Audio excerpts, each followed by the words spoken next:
Hello my spiritual seekers. अघोर नगाड़ा बाजे की कहानी को आगे बढ़ाते हैं। लास्ट वीडियो में हमने एक अघोर नागा साधु की कहानी सुनी जो प्रतिशोध के लिए तंत्र में जाते हैं और फिर अपने द्वारा की गई गलतियों का पश्चाताप करते हैं। उन्हीं की कहानी को आगे बढ़ाते हैं। लेखक कहते हैं कि उनकी आत्मकथा जानने के बाद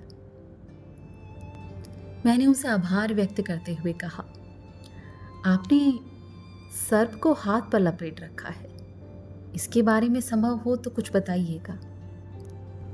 और फिर अगली मुलाकात में नागा जी ने अपना वार्तालाप आरंभ किया। उन्होंने कहा, ये सर्प तो मेरा परम मित्र है। जब मैं गुरु के आदेश से इस क्षेत्र में आया और घूमते घूमते इस गुफा को रहने के स्थल हेतु पसंद करके निशान, झंडा और धूनी स्थापित की। यहाँ पर कुछ बातें धूनी स्थापना के बारे में जान लें। जब भी कोई साधु वचन या दृढ़ निश्चय लेकर जिस प्रकार का संकल्प करके, जिस समय मर्यादा तक निर्णय करके धूनी जागृत करके निशान चढ़ाता है, तब तक उसके बाद कोई भी विघ्न आए तो भी वह अडिग रहकर अपनी धर्म मर्यादा का पालन करता है, इस कोशिश में चाहे उसकी समाधि भी क्यों न लग जाए। नागा जी ने अपनी बात आगे कही। धूनी चेतन होने के पश्चात अनजान अपरिचित जगह पर शुरुआत की 3 रात्रि सतत जागते रहने का एक नियम है। उसके अनुसार रात्रि के समय में मैं बैठकर स्मरण करता रहा। वहाँ यह सर्प जिसे आप सुंदर चमकदार स्वरूप में देख रहे हैं, वह मेरे साथ परिचय करने हेतु महाकाय अजगर का रूप लेकर हाजिर हुआ। मैंने अपने जीवन में ऐसा विशालकाय महाकाय अजगर कभी नहीं देखा था। पहले तो उसको देखकर ही मैं इसमें में था, परंतु अनुभव और गुरु स्मरण से मैंने अनुमान कर लिया कि यह सर्प नहीं बल्कि कोई अलौकिक माया है। लेखक कहते हैं कि हम नागा जी की बात ध्यानपूर्वक सुन रहे थे। उसी दौरान वो नीला सर्प भी जैसे बात सुनने की आशा से नागा जी की गोद में आकर बैठ गया। नागा जी ने उसके सामने देखकर अपनी बात आगे बढ़ाई। अजगर रूप में आकर उसने भयंकर डराकर, जैसे कुएं की गहराई में से आवाज आती हो वैसे मानव आवाज में मुझे यह जगह छोड़कर जाने के लिए कहा। मेरा अनुमान सही था कि यह कोई देव कोटि की आत्मा है। मैंने दृढ़ता पूर्वक बताया कि मैं साधु हूँ, तुम मुझे मेरे संकल्प से डिगा नहीं सकोगे। मेरे जवाब से वो अपना शरीर सिकोड़कर ज़्यादा नज़दीक आया। उसने कहा, मैं इस गुफा में सालों से रहता हूँ। यहाँ 2 प्राणी कभी भी एक साथ नहीं रह सकते। मैं इस गुफा में स्वतंत्र हूँ। तुम्हारी उपस्थिति मेरे लिए बंधन है। यदि कल सुबह तक तुम इस गुफा को नहीं छोड़ोगे तो अपनी मृत्यु अवश्यंभावी समझना। मैंने नम्रता से कहा, मैं जानता नहीं कि यह आपका निवास स्थान है, इसीलिए मैंने यहाँ धूनी स्थापित कर दी है। अब 12 साल से पहले इसका उत्थापन संभव नहीं, इसलिए यदि यह गुफा आपका निवास स्थान है तो भी आप रह सकते हैं, मुझे कोई आपत्ति नहीं। मैंने आत्मीयता बनाए रखने का प्रयत्न करके एक उदाहरण देते हुए अजगर महात्मा से कहा कि जंगल पहाड़ स्थित गुफाओं में या तो साधु रहते हैं या सिंह रहते हैं या सर्प, इसलिए इस गुफा में रहना मेरा अधिकार है। मेरी स्पष्टता से उसने गुस्से होकर अपना भारी वजनदार शरीर मेरी तरफ बढ़ाया। मैंने सावधानी से निडरतापूर्वक उसे गुरुवाणी में आखिरी चेतावनी देते हुए कहा, मैदान में डट जाए सो गुरु का लाल और भाग जाए सो बेकार का बल। और फिर मैंने अघोर का स्तंभन नागपाश मंत्र फूंका। दूसरे ही क्षण मेरे समीप आए हुए अजगर महाशय मूर्छित अवस्था में धराशायी हो गए। 2-4 दिन ऐसे ही मूर्छित अवस्था में पड़े रहने के बाद मैंने सम्मोहन से उन्हें निकाला। उसने होश में आकर अपना छोटा स्वरूप धारण किया और उसके बाद उसने मुझे अपनाने की तैयारी बताई और समय बीतते हम दोनों एक दूसरे के नज़दीक आ गए। यह सर्प साधारण नहीं है, वह वर्षों पुराना एक जोगी है, ऐसा कहूँ तो भी चलेगा। इस क्षेत्र में मौजूद असीम धन संपत्ति का वो ज्ञाता है। अनंत के अनेक गूढ़ रहस्य उसके मानस में संग्रहित हैं। वो परम शिव भक्त है, देखो उसके कंठ में त्रिपुंड नजर आता है। हमने देखा वो कुदरती त्रिपुंड रचा हुआ स्पष्ट दिख रहा था। नागा जी ने जो भी सांप के बारे में कहा, वो बात मुझे थोड़ी गले नहीं उतर रही थी कि मनुष्य की बोली में बात करना, रूप बदलना, इस बात को मान्यता कैसे दी जाए।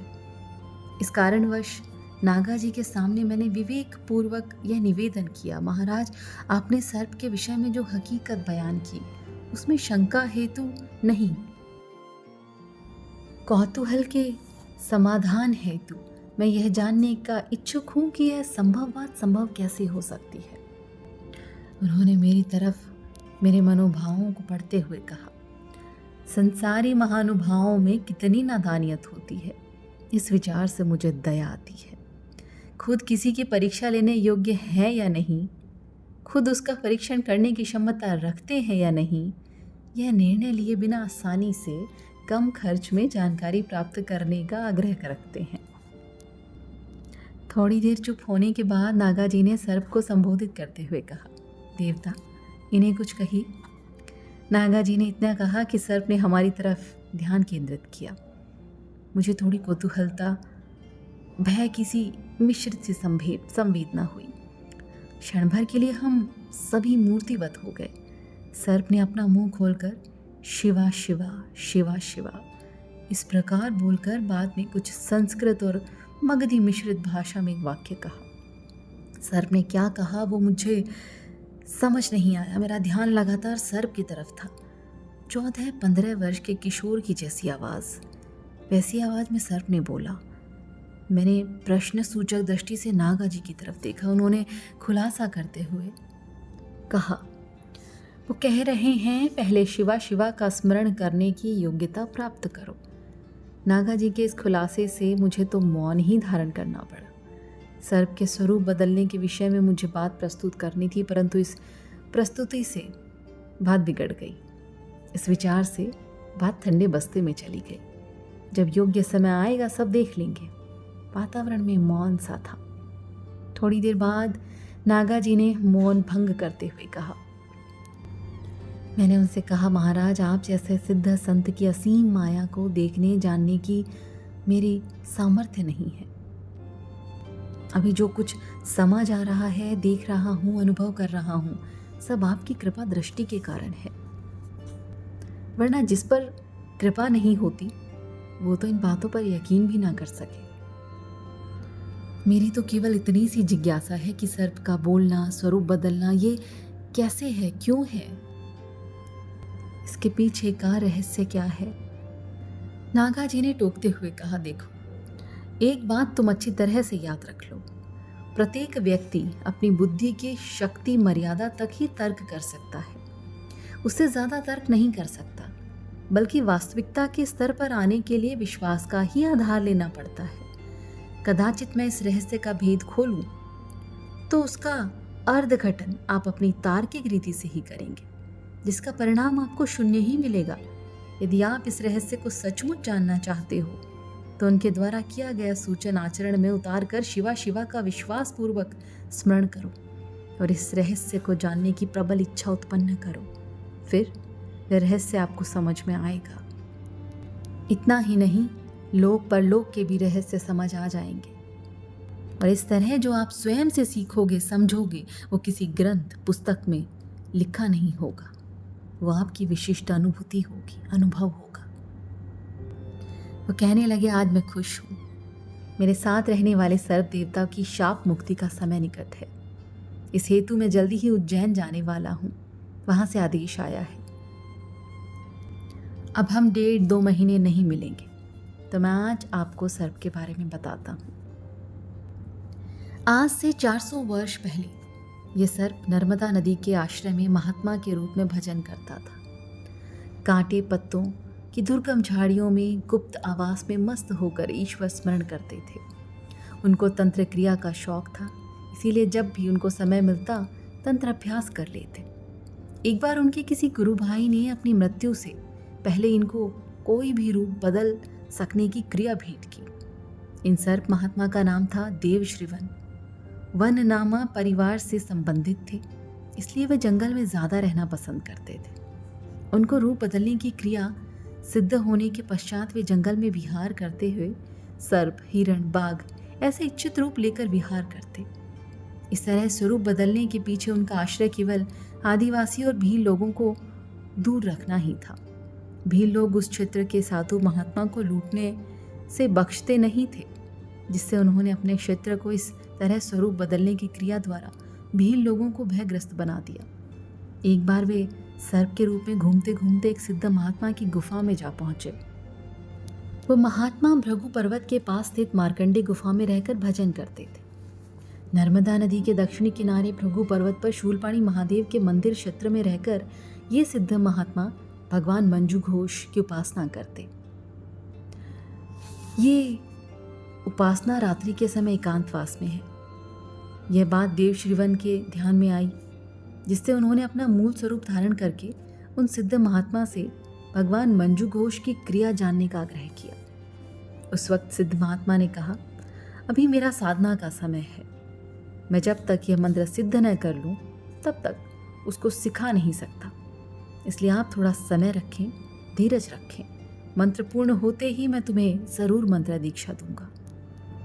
उस समय तो देव श्रीवन चले गए, परंतु उन्होंने गुप्त रूप से सर्प रूप में रहकर रोज रात को वहां हाजिरी लगानी शुरू कर दी। इस बात से सिद्ध महात्मा जी अनजान नहीं थे, परंतु जब तक उनका प्रयोग पूर्ण नहीं होता तब तक देव श्रीवन को कोई हानि पहुंचा सके ऐसा नहीं था। इसीलिए उन्होंने मंत्र और क्रिया को गुप्त रखने का एक मार्ग खोज निकाला। रात को वे उल्टी क्रिया करते और सुबह देव श्रीवन के जाने के बाद सीधी क्रिया करते। इस तरह उन्होंने भगवान मंजू घोष की कृपा प्राप्त करके सिद्धि प्राप्त की। वो रात्रि देव श्रीवन के लिए बदनसीब रात्रि थी। वे रोजाना की तरह सर्प रूप में वहां जा पहुंचे।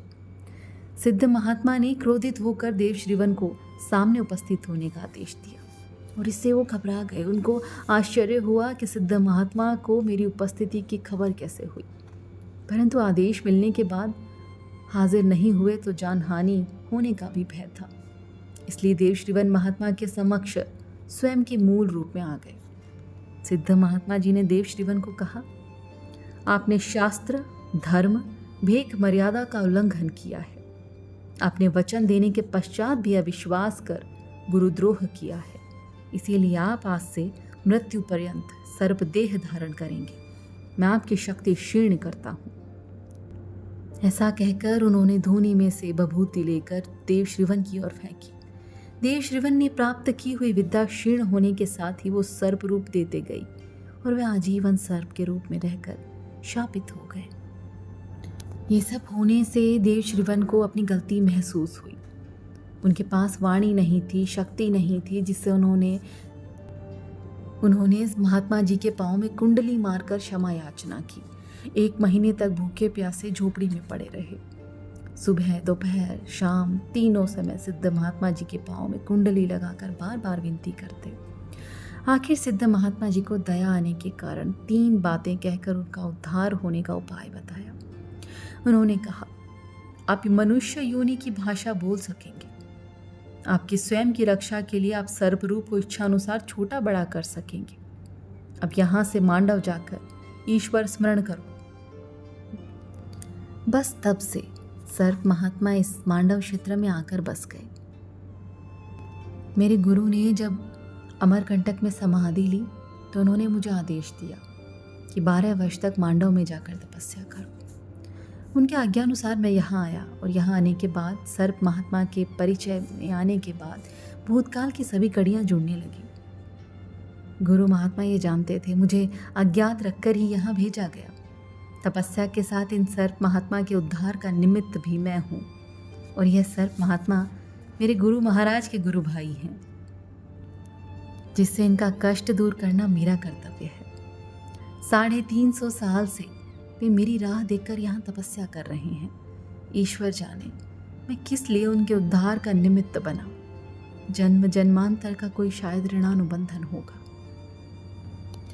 नागा महात्मा द्वारा सर्प महात्मा के किए हुए इस उल्लेख से मैं सिद्ध महात्माओं की भव्यता, भविष्य के अनंत पार देख सकने की उनकी क्षमता अद्भुत मनोबल के विषय में सोचता रहा। मेरा छोटा सा क्षमताहीन मस्तिष्क भेदपूर्ण रहस्य के खुलने से निष्क्रिय हो गया था। ईश्वर ने बहुत अद्भुत स्वयं संचालित व्यवस्था की रचना की है, इस विचार से मैं प्रकृति के प्रति समर्पण भाव से नतमस्तक हो गया। मैंने कहा, अच्छा तो आज के बाद सर्प महात्मा के दर्शन कभी नहीं होंगे। ऐसा कहकर मैंने उन्हें संबोधित किया, महात्मा आपका जीवन चरित्र सुनकर मैंने अद्भुत रोमांच का अनुभव किया। यदि मुझसे कोई गलती हुई हो तो क्षमा करना। ईश्वर स्मरण में मेरा प्रेम दृढ़ हो, इस हेतु मुझे आशीर्वाद दो। मैं आपको प्रणाम करता हूँ। अब महात्मा जी उज्जैन के लिए निकल गए थे और मैं उनकी प्रतीक्षा कर रहा था। और एक दिन खबर मिली कि वो आ गए हैं। मैं जा पहुँचा। वो बताने लगे, सर्प महात्मा के साथ संपर्क में आने के बाद सर्प महात्मा ने मुझे 400 वर्ष की स्वयं की व्यथा की बात की और उन्होंने यह साबित भी कर दिया कि उनकी मुक्ति मेरे द्वारा ही होगी, जिससे मैंने मेरे आराध्य देव कापालिक भैरव का आवाहन करके सर्प महात्मा की मुक्ति का मार्ग पूछा। तब कपाली भैरव ने कहा, जिस मंजुघोष मंत्र से यह महात्मा शापित हुए हैं उसी मंत्र द्वारा इनका उद्धार हो सकेगा। आप इस मंत्र की दीक्षा उज्जैन जाकर लें। वहाँ एक सिद्ध महात्मा उज्जैन से दाईं दिशा में एक जीर्ण हुई वेदशाला में गुप्त रूप से रहते हैं। वह खंडहर अवस्था में है और उसे यंत्र महल के नाम से जाना जाता है। कपाली भैरव के मार्गदर्शनानुसार मैं काफ़ी समय पहले सर्प महात्मा जी को लेकर वहाँ गया था और वे सिद्ध महात्मा जी हर सिद्धि माता के परम उपासक थे। वे उस वैद्यशाला के खंडहर के भूगर्भ में गुप्त रूप से भजन करते। कपाली भैरव के मार्गदर्शन में मैं रात्रि को गुफादार पर बैठकर प्रतीक्षा कर रहा था। मैं जानता था कि महात्मा सुबह ब्रह्म मुहूर्त में स्नान करने हेतु जाते हैं। मैं उनसे मिला। उन्होंने मुझे भगवान मंजुघोष की साधना के लिए मंत्र दीक्षा दी। लगभग 1 वर्ष मैंने वो उपासना की। भगवान मंजुघोष शिव का ही एक रूप है, भैरव का रूप। इस मंत्र का 6 करोड़ बार जप करने से वो सिद्ध होकर अद्भुत प्रभाव देता है। अनेक जन्मों के कर्म बंधन से मुक्ति देकर किसी भी दोष या शाप का निवारण करता है। और जब मेरी साधना पूरी हुई तो इस बार मैं उज्जैन गया सर्प महात्मा के साथ। और फिर सबसे पहले उज्जैन जाकर काल भैरव मंदिर में प्रार्थना की और फिर रात को साधना शुरू की। सर्प महात्मा जी से सदा के लिए बिछड़ने का समय आ गया था। उन्होंने मेरे शरीर पर अपनी पकड़ मजबूत बनाकर अपना स्नेह दिखाया और कहा, प्रयाग भारती, आज मैं सदा के लिए शिवलोक की तरफ प्रयाण कर रहा हूँ। आपका मेरे लिए किया हुआ कार्य का उपकार मैं कभी नहीं भूलूंगा। सर्प महात्मा का कंठ रुध गया था। 400 वर्ष की यातना से मुक्ति और मुझसे बिछड़ने की वेदना सर्प महात्मा जैसे महान ज्ञानी और निर्लेप प्रकृति के संत को भी भावुक कर रही थी। उन्होंने कहा, आखिरकार रूप बदलने की क्रिया आपको दे देता हूँ। जब जीवन में ज़रूरत महसूस हो इसका उपयोग करना, मेरी तरह दुरुपयोग ना करना। मैंने कहा, आपकी मुक्ति का आनंद ही मेरे लिए अमूल्य है। मैं भजनानंदी हूँ, मुझे इस विद्या की क्या ज़रूरत। फिर भी उन्होंने अपनी स्मृति के तौर पर इस क्रिया का रहस्य मुझे बताया। उनकी संतुष्टि के लिए मैंने वो विद्या उनसे ली और मंत्रोच्चार के दौरान ही सर्प महात्मा एक ही क्षण में मानव आकृति जैसे बनकर आकाश की तरफ जाते हुए नजर आए। उनके जाने से मन थोड़ा उदास हो गया था और इस तरह नागा महाराज द्वारा किए गए वर्णन से मैं चकित हो गया था। मेरी नज़र के सामने ही यह सब दृश्य जैसे सामने हुआ ऐसा लग रहा था। नागा महाराज के प्रति मेरा प्रेम, आदर, उनकी उदारता, स्पष्टता, करुणा, सामर्थ्य के कारण उत्तरोत्तर बढ़ता ही जा रहा था। भारत की तपोभूमि में कैसे कैसे विरल सिद्ध संत हैं, अत्यंत सामर्थ्य, फिर भी कितना सरल जीवन, अनेक शक्तियों का संचय होते हुए भी कितना निरभिमानी व्यक्तित्व। ऐसे अनेक विचारों में खोया हुआ मैं वापस आ गया। संसार में रहने वालों के लिए, गृहस्थों के लिए हठ योग, तपस्या, यज्ञ, दान ऐसे अनेक अध्यात्म योग के साधन युग परिवर्तन के कारण असंभव या कठिन है। सरल मार्ग में सबसे सरल मार्ग भक्ति और स्मरण। इस दृष्टि से हर एक धर्म, शास्त्र, संप्रदाय समर्थन करता है। उसी के द्वारा वर्तमान समय में आगे बढ़ा जा सकता है। सभी समझते हैं, सभी जानते हैं, महापुरुषों ने कलयुग को कर्म युग के नाम से पहचाना है। जो कुछ भी करता है, जो अमल में लाता है, जो आचरण करता है, वही सब उसे मिलता है। कलयुग केवल नाम आधारा, सुमिर सुमिर भव उतारो मारा।